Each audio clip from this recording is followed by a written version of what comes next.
Ini perubahan peradaban. Pasti sudah itu akan kembali kepada doktrin kosmogoni lagi. Berarti akan memuja alam lagi? Iya, akan memuja alam lagi. Tapi sudah terlanjur rusak begini bagaimana? Ya bisa, tetap bisa. Tetap bisa. Ya. Karena kalau tidak hancur bumi ini. Hancur, bisa produk semua gunung mau apa.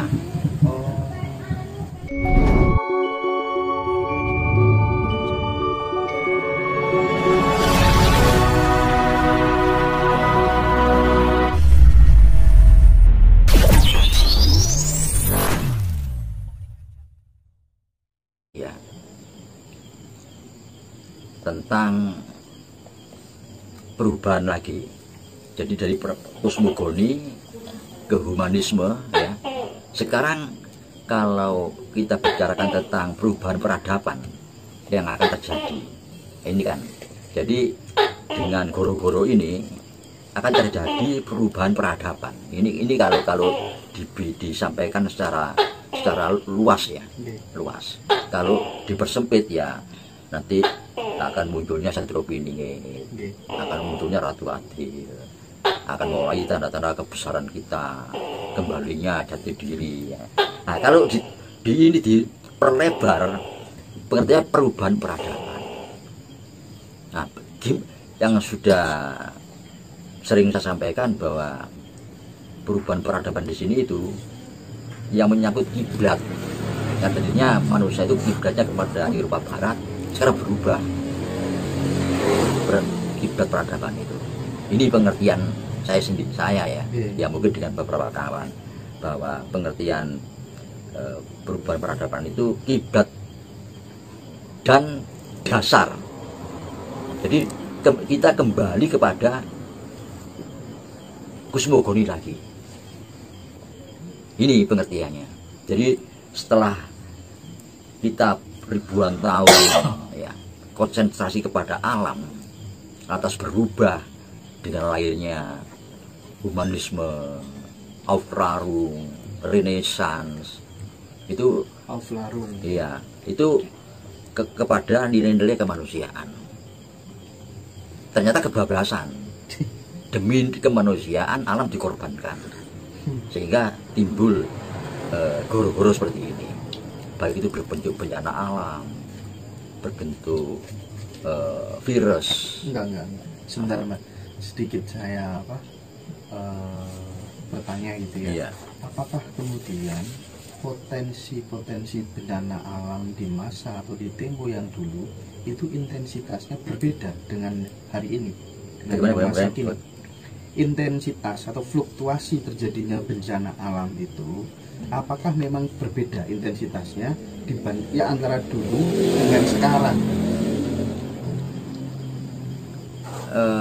Memang sejak kita ini tidak lagi berkiblat kepada kelestarian alam, kosmogoni tadi dengan dalih demi kemanusiaan ya. Sehingga potensi-potensi alam ini diabaikan, diperduakan. Kalau pada saat kita ini masih berpegang pada doktrin kosmogoni ya, pada alam, kita tidak berani. Misalnya tanah teras siring, ya tetap teras siring, nggak boleh dirubah. Kalau berdasarkan sejarah, berarti kan intensitas bencana yang terjadi akhir-akhir ini di era saat ini itu lebih sering dibandingkan dengan masa lalu, itu maksudnya? Begitu, iya. Iya. Begitu. Jadi selain perang ya, selain perang. Nah, pada saat dulu orang perang ini tidak berpikir tentang tentang alam, tidak sampai mengganggu alam. Bencana itu betul-betul perang. Nah, sekarang ini yang terjadi goro-goro ini berupa alam. Virus itu alam, muncul dari alam, karena keseimbangan kehidupan manusia dengan alam, kurang serasi, tidak ada keserasian, sehingga muncul bencana alam. Nah, jadi manusia kan tidak sampai jauh berpikir kenapa bencana alam terjadi, apa hubungan resonansinya dengan manusia bencana alam ini. Nah, bagaimanapun juga kerusakan mental manusia kerusakan jiwa manusia akan mengganggu akan mengganggu alam. Kenapa kok berpengaruh, Pak? Karena kita ini bahan kita dari alam. Kita ini mikronya, Iya. Alam itu makronya, kita ini bagian dari alam. Semakin banyak pribadi kemanusiaan yang rusak, alam juga akan merusak. Akan rusak, iya. Pasti itu. Pasti. Karena ada resonansi, ada hubungan langsung. Ada hubungan langsung. Jadi tidak mungkin tidak berpengaruh. Karena kita ini bagian dari alam. Anak kandung alam itu sendiri. Dan kita ini punya akal kan ya. Sedangkan batu besar, pohon besar, laut, gunung kan tidak punya akal. Yang punya akal kan kita. Sehingga kita bisa berbuat apa saja. Nah, parameter kerusakan daripada mikrokosmos itu bentuknya apa? Parameternya apa? Parameter kejiwaan, pola pikir. Contohnya gimana? Pola pikir yang seperti apa? Maksudnya apa? Maksudnya jadi pola pikir yang seperti apa yang membuat kemudian alam juga agak ikut rusak gitu. Pola pikir manusia ingin hidup nyaman. Jadi keinginan untuk hidup nyaman. Kalau sekedar tidak kurang dia dimakan, disandang itu kan gampang. Artinya serakah. Serakah, iya. Ingin demi kenyamanan, maka dibuatlah apa saja. Gitu. Walaupun itu merusak alam. Misalnya menggali tambang seenaknya sendiri, misal logam itu membuat mobil, membuat pesawat, membuat kapal-kapal induk dengan dalih modernisasi. Iya, modernisasi. Jadi semua tambang itu dikeruk habis-habisan. Itu kan rusak alamnya demi manusia. Jadi bukan demi yang lain, bukan buat peralatan perang. Itu demi kemanusiaan alasannya itu. Tapi tidak disadari bahwa akan rusak. Lah berapa unsur alam yang telah digali, dimanfaatkan oleh manusia tanpa mempertimbangkan apa alam ini tidak rusak. Kekuatan alam ini, bumi ini menjadi lemah kan? Karena pola manusia ini untuk mencapai kemakmuran, mencapai kesejahteraan, mencapai kenyamanan.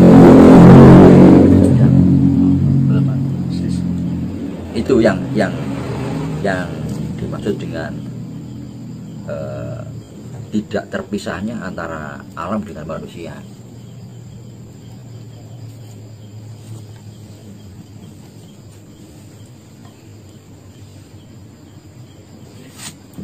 Nah, akhirnya perubahan peradaban ini yang akan terjadi ini, manusia akan kembali kepada doktrin kosmogoni lagi. Ini perubahan peradaban.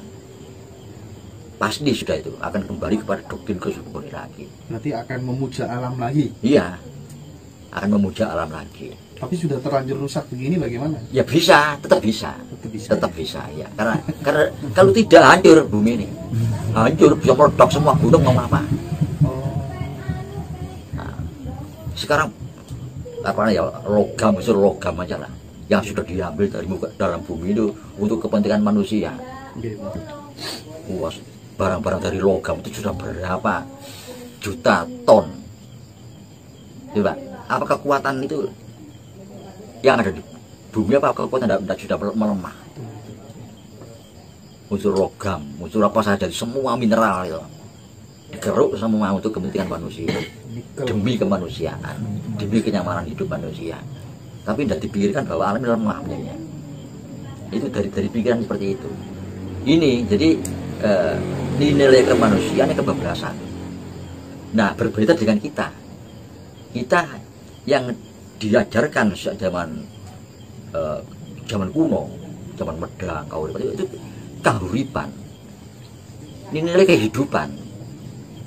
Tidak hanya manusia tapi alam. Jadi nilai-nilai kehidupan itu yang kita ajarkan.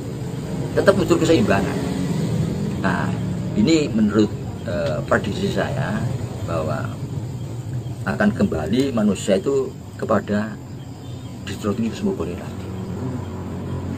Di sini para manusia, kita ini juga ya, demi membenarkan doktrin yang merubah kosmogoni menjadi humanisme ini,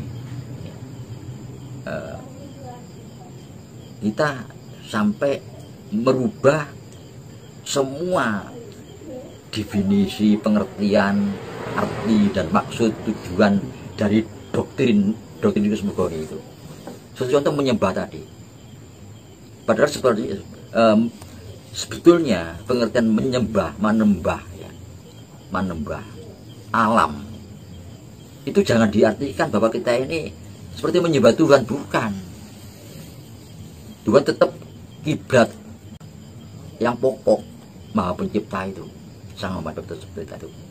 Kalau kita Muslim menyebut Allah Subhanahu wa Ta'ala, Allah Bapa, Sang Yang Widiwasa, tetap. Tapi alam ini dikatakan menembah alam, itu artinya konservasi, menjaga. Dibalik demikian sehingga kita menjadi menjadi ekstrim pada alam ini. Wah, ini menyembah pohon ini. Wah, sudah dimusuhi sak kampung. Dinamisme, animisme. Iya, sudah disesat-sesatkan oleh sak kampung. Padahal bukan begitu pengertiannya. Melestarikan alam ini. Melestarikan alam itu tujuannya. Jadi definisi yang harus dirubah itu. Berarti akar persoalan itu. Akar persoalannya. Kebodohan aja sebenarnya. Nah, sebetulnya seperti itu. Tapi memang ada jaringan yang membuat seperti itu ada memang. Oh, itu berarti tidak murni tapi by design itu. By design, iya. Itu ada memang. Itu seperti halnya perpecahan. Nah, itu. Jadi memang disengaja. Seperti halnya sekarang ya sampai sebentar, saya kok pikiran saya agak liar. By design itu bisa jadi lewat agama tuh. Ya lewat segala macam, memanfaatkan apa yang ada. Memanfaatkan apa yang ada sehingga cepat, gerakannya cepat, masif gerakannya. Seperti halnya contohnya yang lain lagi mengenai sekarang di negeri kita sendiri, Erlangga setelah Eliezer Prabon bertapa, Dewi Kili Suci tidak mau jadi raja, dia menjadi pertapa. Punya pertapanya harus juga diartikan yang tepat. Jangan terus diam di hutan menang. Bukan begitu. Diam sampai 2 tahun, 3 tahun gitu. Nah, diam, enggak kemana-mana terus duduk. Enggak begitu, Pak? Enggak begitu. Mati itu, kalau begitu, Pak? Ya, tidak ada gunanya untuk masyarakat, apa manfaatnya? Gitu ya.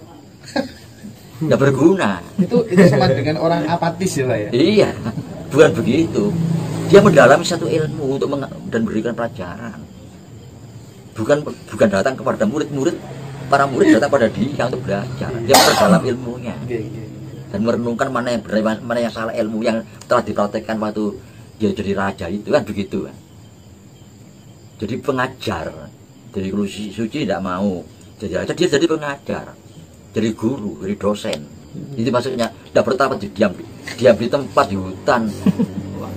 Ya, kalau semua tokoh-tokoh begitu semua harus apa manfaatnya untuk masyarakat. Nah, ini juga dirubah, ada yang merubah istilah ini. Ini yang dimaksud by design itu di sini.